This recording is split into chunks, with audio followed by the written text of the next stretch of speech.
ओरिसा राज्याचं जे दुसरा वर्धापन दिन आहे त्या दिनानिमित्त आज या ठिकाणी बरेच श्री धम्मपाल माशाळकर व गाडीकर यांचे मित्रपरिवार इथं त्यांना शुभेच्छा देण्यासाठी, त्यांना प्रोत्साहन देण्यासाठी इथं आलेले आहेत।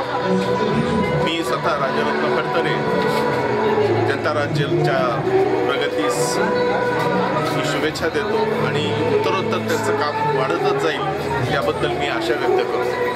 धम्मपाल माशाळकर आणि गाडीकर हे दोघेही अतिशय समाजातले एक चांगले कार्य करणारे लोक असून आजपर्यंत त्यांनी समाजकार्याप्रती त्यांचं आणि देशाच्या प्रगतीप्रती त्यांचं योगदान दिलेलं आहे। त्याबद्दल मी या दोघांनाही व्यक्तिगतरित्या व माझ्या